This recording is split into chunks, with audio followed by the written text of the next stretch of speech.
శ్రీమాత్రే నమః. శ్రీ లలిత సహస్రనామంలోని 975వ నామము పూర్వజ. ఈ నామానికి అర్థం ఏంటి అంటే అన్నిటికన్నా పూర్వం నుండే, అంటే ముందుగా నుండే ఉన్నది అని అర్థం. ఈ ఖగోళ విశ్వంతో సహా చతుర్దశ భువనాలను, అనేక బ్రహ్మాండాలను ఆ తల్లే కదా సృష్టించింది. ఆమె మూల ప్రకృతి సనాతని. తైత్తిరేయ ఉపనిషత్తు అహమస్మి ప్రమాజ ఋతస్య పూర్వం దేవేభ్యో అమృతస్య నాభాయి యో మా దదాతి స ఇదేవమవాహ. అంటే ఈ సృష్టికి పూర్వమే ఉన్నదానని నేను, దేవతల కంటే పూర్వము అమృతమూర్తి అయినది నేనే మూల కారణము అని ఆ జగన్మాత స్వయంగా తానే ప్రకటించింది. వేదాలు ఆ తల్లిని ఋతము కంటే మొదటగా పుట్టింది అన్నాయి. యోగులు మొదటిది అని చెప్పారు. అటువంటి ప్రథమ సృష్టి రూపమే ఆ తల్లి.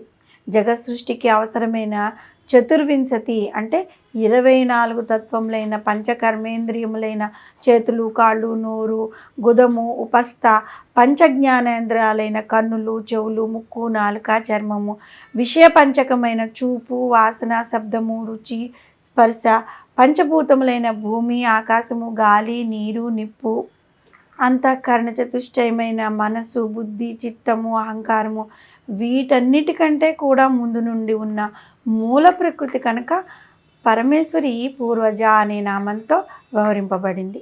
పరమాత్మ అవ్యయుడు, నాశనం లేనివాడు. ఈ పరమాత్మ నుండి మూల ప్రకృతి ఆవిర్భవించింది. దానినే మహత్తత్వము అని అంటారు. ఏ పని చేయడానికైనా దానికి సంబంధించిన బుద్ధి, తెలివి, నైపుణ్యం అనేవి ఉండాలి. ఈ మహత్తత్వంలో నుండే అహంకారం వచ్చింది. ఈ అహంకారము ప్రకృతి అంతా విస్తరించిందనమాట. తర్వాత మహాభూతములు 5 ఏర్పడ్డాయి. మహాభూతములు అంటే సూక్ష్మ రూపంలో ఉన్న పంచభూతములు. వీటి నుండి 10 ఇంద్రియములు, మనస్సు సూక్ష్మ రూపంలో ఏర్పడ్డాయి. అంటే సూక్ష్మ రూపంలో మొత్తం 18 తత్వాలు ఏర్పడ్డాయి. తర్వాత ఈ స్థూల జగత్తు ఏర్పడింది. అంటే ఇప్పుడు మనం చూస్తున్న భూమి, అగ్ని, వాయువు, నీరు, ఆకాశము ఏర్పడ్డాయి. అంటే 23 అయ్యాయి అన్నమాట. ప్రకృతి ఒకటి, మొత్తం 24 తత్వాలు. ఈ 24 తత్వాలను సృష్టించిన పరమేశ్వరి పూర్వజ.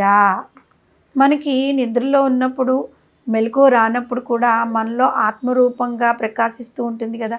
పూర్వజానికి కీర్తింపబడే ఆ తల్లి సృష్టి, స్థితి, లయ కార్యాలు నిర్వహించే త్రిమూర్తులను సైతం ఆ తల్లియే సృష్టించినందున పరమేశ్వరికి పూర్వజ అనే నామం సార్థకమైంది. ఈ సృష్టికి ముందు ఏకంగా ఉన్న బిందువు 2గా విడి అందులో నుండి ఈ సమస్త సృష్టి వ్యక్తమైంది.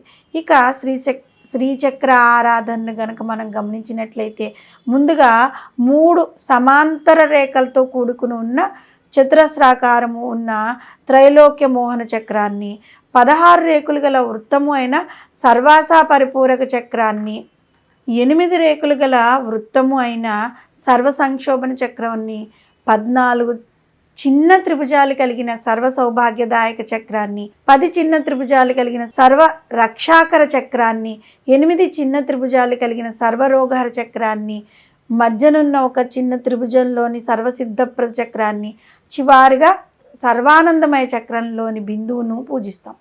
ఈ విధంగా చూస్తే మనము 8 ఆవరణను దాటి బిందువు వద్దకు చేరుకుంటాం.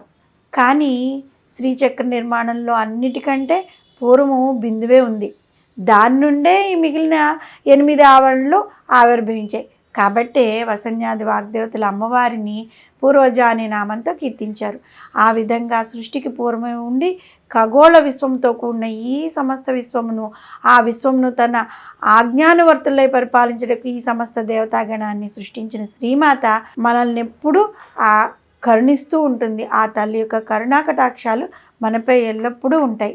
పూర్వజ అనే నామంతో మనం కనుక అమ్మవారిని పూజిస్తూ ఉన్నట్లయితే మనం శ్రీచక్రంలో ఏ విధంగా పూజించాలో చెప్పుకున్నాం, ఏ ఆవరణలో ఏ విధంగా ఉంటాయో చెప్పుకున్నాం కదా.